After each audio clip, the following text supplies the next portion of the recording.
Soybean खरेदी 7 February नंतरही सुरूच राहणार आहे। सोयाबीन खरेदीसाठी 7 फेब्रुवारी पर्यंतची मुदत देण्यात आलेली आहे। मुदतीनंतरही सोयाबीन खरेदी करणार असं पणन मंत्री जयकुमार रावल यांनी आश्वासन दिलेलं आहे। तर झी 24 तासनं ही बातमी दाखवलेली होती आणि या बातमीची आता दखल घेण्यात आलेली आहे आणि आता 7 फेब्रुवारी पर्यंत ही मुदतवाढ देण्यात आलेली आहे। सोयाबीन खरेदी करण्यासाठी 7 फेब्रुवारी नंतरही खरेदी सुरू राहील असं आश्वासन पणन मंत्री जयकुमार रावल यांनी दिलं आहे।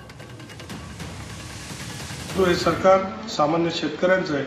अजून मुदत आहे, खरेदी चालू आहे, व्यवस्थित चालू आहे। आमचे स्वतःचा विभाग पणन विभाग याच्यामध्ये मॉनिटरिंग करते।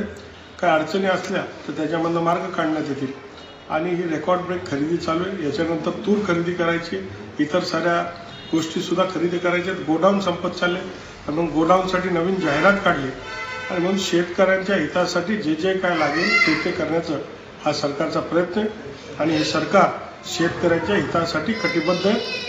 विरोधकांनी चिंता करण्याची गरज नाही, सोयाबीन खरेदी होईल। अजून काय कोणाचे सुझाव असतील तर त्याला इन्कॉर्पोरेट करून त्याच्यामधनं मार्ग काढण्यात येईल।